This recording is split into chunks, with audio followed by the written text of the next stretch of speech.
Pat. Matt Korda is a senior research associate and project manager for the Nuclear Information Project at the Federation of American Scientists. Matt is also an associate researcher with the Nuclear Disarmament, Arms Control, and Non-Proliferation Program at the Stockholm International Peace Research Institute, which you may also know as SIPRI. Matt received his MA in International Peace and Security from the Department of War Studies at King's College London. Matt co-authors the FAS's Nuclear Notebook, which I would call the gold standard for nuclear weapon numbers. It is every wonk's go-to resource. I use it frequently. And we're all grateful that Matt and his partner, Hans Christensen, do this for the community. His research interests and recent publications focus on nuclear deterrence and disarmament, progressive foreign policy, and the nexus between nuclear weapons, climate change, and injustice. Matt is one of the people who recently identified new missile silos in China. You may have seen that in the news about 3-4 weeks ago. The missile silos are part of a more general buildup of Chinese nuclear forces, which is the topic of his talk today. And Matt. Wonderful. Thank you so much. Thank you, Cheryl, for the really kind, generous introduction. And thanks so much to Krista and to Pat and Cheryl as well for having me on here to speak with you all. I'm very excited, looking forward to it. Here, I just have a bit of a presentation here that I will share, which I think folks should be able to see now. Yes? Looks good? Okay, so just a really quick introduction for me. As Cheryl mentioned, my name is Matt Korda. I'm a senior research associate and project manager for the Nuclear Information Project at the Federation of American Scientists. And the goal of the Nuclear Information Project is to kind of pull back the curtain on excessive nuclear secrecy and empower the public with factual information about nuclear weapons policy and operations in order to challenge assumptions and improve accountability. And so to that end, we try and produce the best non-classified estimates of global nuclear arsenals and trends by analyzing information from a wide variety of open sources. And we publish that information in the Nuclear Notebook. And you can see an example of that here, which Cheryl mentioned. And so the open sources that we use, they include kind of poring over official and unofficial government statements, analyzing local news and social media, reading through arms control treaty disclosures, and observing commercial satellite imagery, which is the source that's probably changing at the most rapid pace. And we're now at the point where significant improvements in commercial satellite technology, plus the proliferation of high cadence, basically near daily imagery, are now allowing independent researchers to analyze military developments nearly in real time. And nowhere is this more evident than in China, where over the past several months, open source research organizations, including my own, have used commercial satellite imagery to make some pretty significant discoveries relating to China's nuclear deterrent, including the disclosure of nearly 300 apparent new missile silos dotted across the country. And the scale of China's missile silo construction, combined with the other elements of its nuclear modernization program, are pretty unprecedented in China's nuclear history. It underscores the fact that China's nuclear posture has entered a new dynamic phase that requires a new amount of attention from the international community. And so with that in mind, I'm going to discuss how China's nuclear posture is changing and the potential implications for the global nuclear order. And then we can go into Q&A and we can get into the weeds a bit more.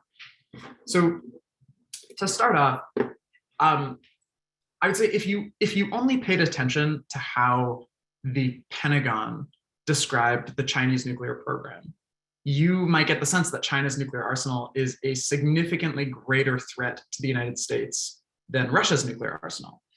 And the reason for that is because Stratcom basically openly says this. The deputy commander of Stratcom said this basically that exactly just a couple months ago, where he noted that in the next few years, there's going to be a crossover point where the number of threats presented by China will exceed the number of threats that Russia currently presents. That was a very big statement. He got some pushback from it because, not least of which because of the several thousand warhead disparity between those two countries, which you can see in the chart on the right.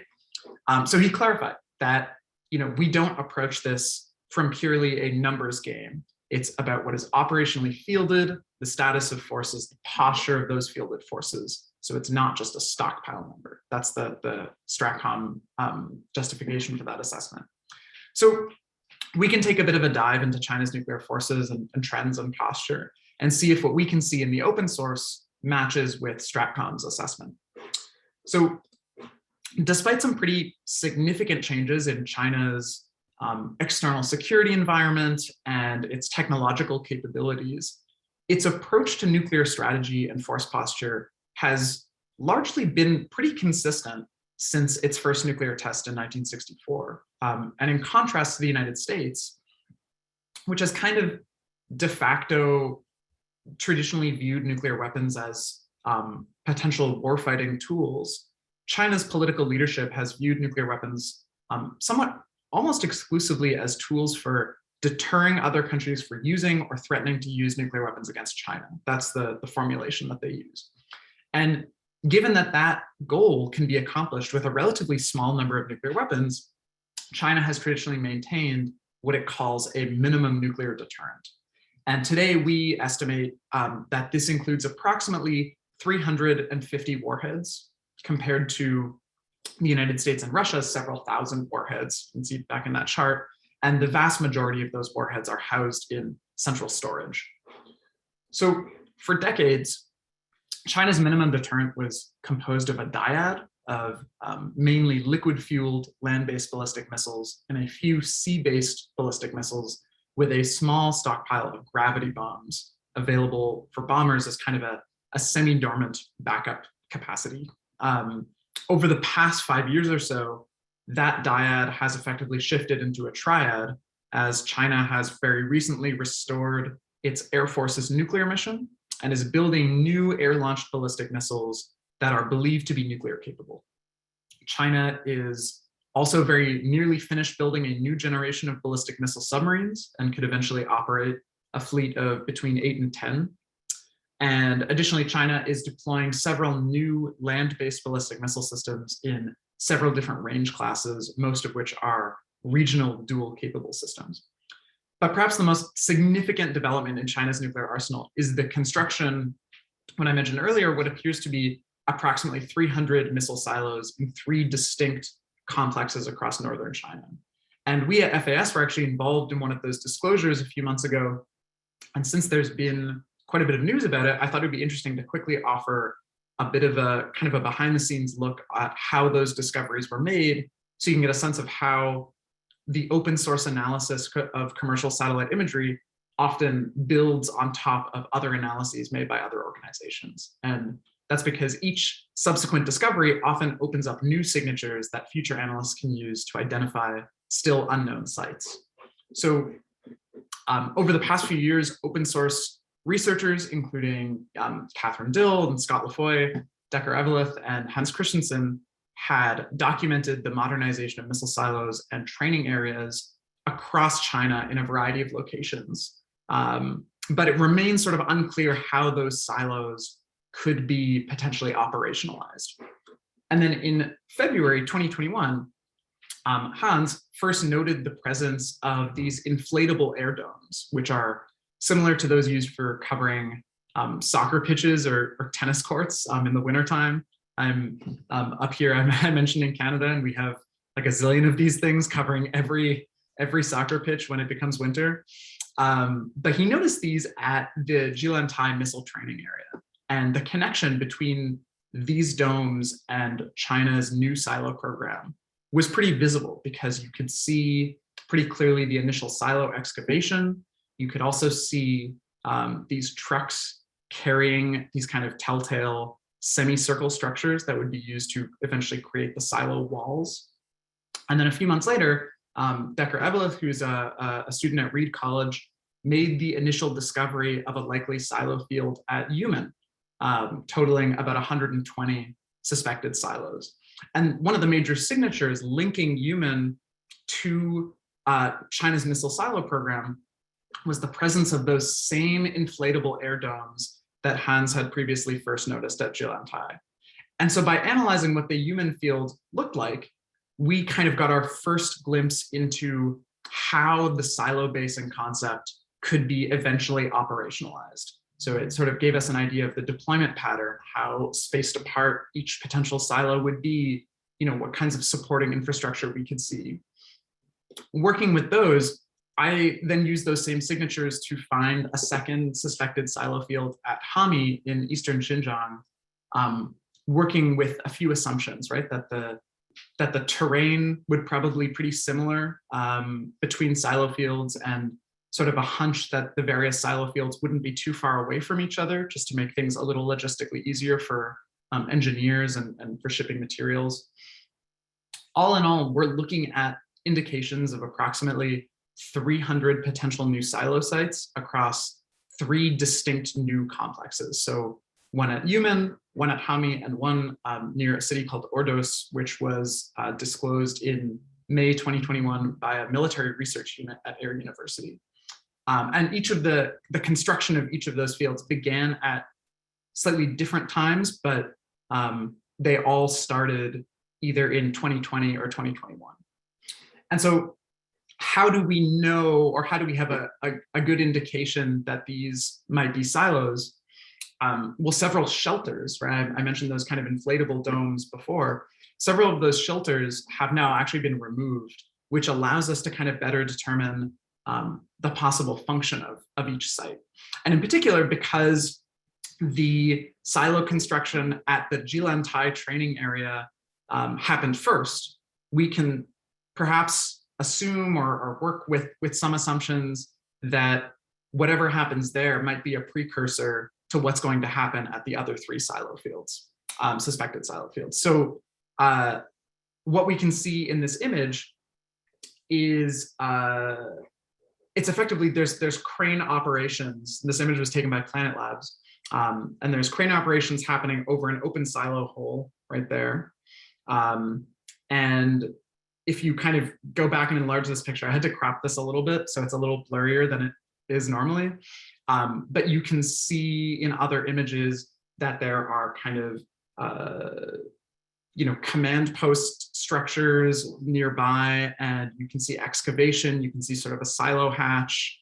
And so this site is probably not yet operational, despite the fact that photos have captured what appears to be some kind of missile loading operation going on. But it sort of provides this snapshot into what might happen at China's other silo sites. And, on top of that, there's been a lot of talk about, could these be, instead of being silos, could these be some kind of civil engineering project? Could these be, relating to energy production, something like that? You can pretty clearly see when you look at the commercial satellite imagery, you can very clearly distinguish between something that looks like this and something that looks like a civil engineering project. And sometimes they are in fact co-located, right? They're in the same areas. The United States does this too, right? It has, hundreds of silos all throughout the Great Plains that are co-located with farms and wind turbines and things like that. They look really different, right? So it's important to note that although we're currently seeing indications that they're building approximately 300 suspected silos, we don't know yet whether or not they're actually going to reach that number, how many they're going to deploy, and any assessments that we make at this stage will probably continue to be revised over the coming months and years. Missile silos themselves are not necessarily new for China, which has deployed ICBMs in silos since the early 1980s. And we estimate that China currently has about 20 silos for the old liquid fuel DF5 ICBMs, but building hundreds of silos on this scale is very new. And the decision to dramatically increase the number of silos has probably not been caused by a single issue, but rather by a combination of factors. So there's a potential multilateral security factor. So not only is China trying to posture against the United States' improving military arsenal, but increasingly they're also posturing against China and India as well. And in particular, China's probably concerned that improvements to those countries' missile defenses and conventional counterforce capabilities could undermine China's ability to retaliate with nuclear weapons. There's also a potential technocratic factor. So adding all of these new silos would sort of balance the ICBM force a little more evenly between mobile and fixed launchers. So right now the force swings very heavily towards mobile launchers. With these new silos, it would swing a little bit more towards fixed launchers. And the reason behind wanting to do that could potentially be that fixed launchers offer a slightly quicker reaction time in a crisis because they're presumably always on alert. And then there's a potential prestige factor, right? So big nuclear powers like the United States and Russia have big silo fields. So perhaps China wants to demonstrate that it is a very serious nuclear player. And if China actually intends to operationalize all 300 suspected silos, it would exceed the number of missile silos operated by Russia. It would approach the number of missile silos operated by the United States. And it would effectively constitute the largest silo construction campaign since the US and Russia established their ICBM forces during the Cold War. And overall, I would say the decision probably has not been caused by one issue in particular, but more likely by a combination of some of those factors that I just mentioned. It does seem clear that China is entering a new phase in its nuclear weapons program. The big question, though, is whether or not this new phase has significant implications for China's nuclear doctrine. And so China has historically kept its nuclear missile forces on a pretty low level of readiness, with nuclear warheads stored separately from the missiles under normal circumstances. But US military officials have publicly suggested that China has moved a portion of its nuclear forces to a launch on warning posture. And if this is true, then China would be effectively mirroring what the United States and Russia have done for decades, right? That being said, Chinese officials have publicly rejected adopting a launch on warning policy because they say it would be incompatible with their no first use policy, which is also a long-standing piece of their doctrine. To that end, US officials have also questioned China's no first use policy, which you can see in this quote on the right from the Stratcom commander, where he says that he thinks he could drive a truck through China's no first use policy. He later sort of walked that back, but that sort of gives you a sense of how they're thinking about this. I guess I would say that the silos themselves don't necessarily indicate that any changes to the no first use posture are taking place. It's possible that these systems could instead be intended to safeguard the survivability of China's retaliatory nuclear forces in the face of what China would consider to be growing threats against them. And so in order for China to significantly increase its nuclear weapons stockpile, they would probably have to acquire additional stocks of plutonium, highly enriched uranium, and tritium. Currently, there are not that many constraints on China's ability to develop or acquire the latter two, but China could be potentially limited by its current plutonium stocks as China phased out military plutonium production in the mid-1980s. It's pretty unlikely that they will resume that at this stage, but it is possible for China to acquire some stocks of plutonium using civilian reactors, including some new reactors that are under construction and scheduled to come online in the mid-2020s. And in a few months ago, an edited volume from the Nonproliferation Education Policy Center, they estimated that through those methods, China could potentially develop anywhere between 990 and approximately 1,500 nuclear warheads by 2030. But the study's preface it also noted that although China could decide to do so, there's no indication that they intend to do so. That all being said, the Pentagon's recent report to Congress appears to put some stock into that study because it specifically cites it when it makes its own projection about the growth of China's nuclear forces. So I would say it's as I mentioned earlier, it's important to note that this is all still in the very early stages. And at this time, we still don't really have a great idea of how China's posture is developing. And I think that any assessments that we make are very preliminary and will likely change. But if you want to get a sense of how the Pentagon is thinking about these new developments, I would point to what I would consider to be a pretty striking statement from the commander of US Strategic Command that he said after the Chinese silo disclosures were made public. And he said, it doesn't matter why China is modernizing its nuclear and conventional forces. What matters is they are building the capability to execute any plausible nuclear employment strategy, including coercion. In my opinion, I would suggest that that kind of thinking is somewhat problematic. I think, of course, it matters why China is doing this, because arms races are built on an action-reaction dynamic. And China isn't spending all of this money and all of this time to build hundreds of new silos on a whim, right? Something is clearly driving them to do it. And we sort of talked a little bit about what those factors could be, but refusing to acknowledge that China could be responding to something the United States is doing or something that other countries are doing is the kind of thinking that, to my mind, will only serve to exacerbate the arms race over the coming years. So we need to do our best to understand why these things are happening so that we can be clear-eyed about how to reduce nuclear risks. And so with that in mind, I want to explore briefly one factor in particular that I think is playing a significant role in driving these developments and how the United States can address it. That factor is advancements in US missile defenses.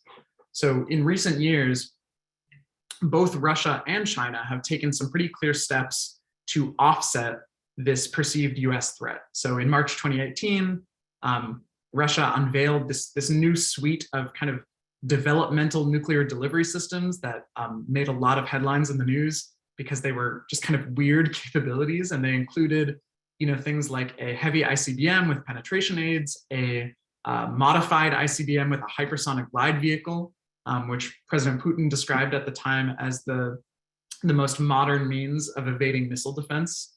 A nuclear-armed underwater unmanned vehicle, and an air missile defense laser.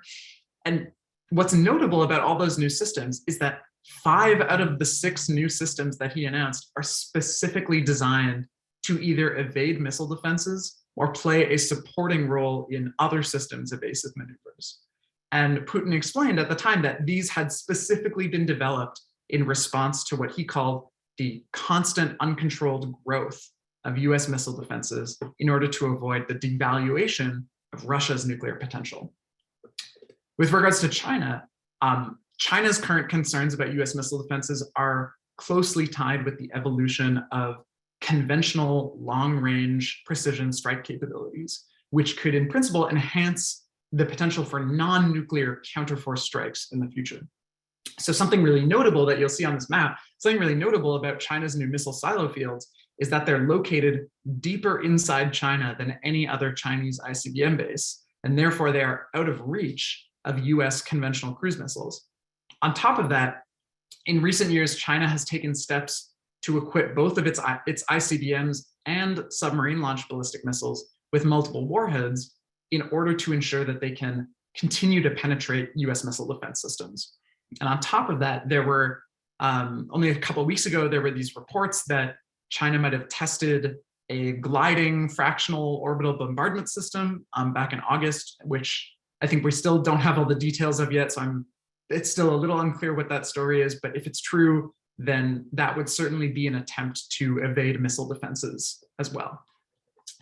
Meanwhile, the United States has remained pretty unwilling to consider limitations on its own missile defenses, despite what I would consider to be a pretty prominent role in driving Chinese and Russian nuclear modernization. the US continues to suggest that its missile defenses are limited to addressing threats from what it calls rogue nations rather than nuclear peers. But in recent years, that line between what the US calls rogue states, which it refers to North Korea and Iran, so that the line between North Korea and Iran on one hand, and China and Russia on the other hand, has been quite blurred in recent years. And in the Trump administration's 2019 Missile Defense Review, that document included an explicit reorientation of US missile defenses to address Chinese and Russian hypersonic threats. And the document also noted that although the National Missile Defense System is designed to defend against, rogue states like North Korea and Iran, in the event of conflict, it would defend against a ballistic missile on the US homeland from any source. Then on top of that, when the document was released, President Trump made a statement that US missile defenses are intended to detect and destroy any missile launched against the United States anywhere, anytime, any place, is the formulation that he used. And so coupled with that statement, plus the statements in the document, the whole missile defense review process back, only a couple of years ago would seem to validate the concerns of Chinese and Russian strategists who, for years have never believed US assurances about the limited nature of US missile defenses. And so continuing to develop the US missile defense architecture as this kind of ever evolving, open-ended project is just going to keep making this problem worse, in my opinion. And I would suggest, I co-authored this in a piece with Tuti Aresta from CIPRI a couple of weeks ago, but we made an argument that, a comprehensive assessment of the entire US missile defense architecture, kind of carefully measured against specifically what the program is designed to achieve, help determine which systems could be capped or scaled back or even traded away for a potential arms control agreement. And those constraints wouldn't even necessarily need to affect existing capabilities, but rather limiting further expansion could be the key to reaching some kind of negotiation. And so just to kind of close out here, I would say that although China and also Russia's nuclear modernization campaigns are driven by more factors than just the United States, if the US wants to scale back those nuclear buildups, it's going to have to do that through some kind of negotiation, through some kind of arms control. And it's increasingly difficult to ignore the role that US defensive systems have in triggering offensive reactions from other nuclear weapon states.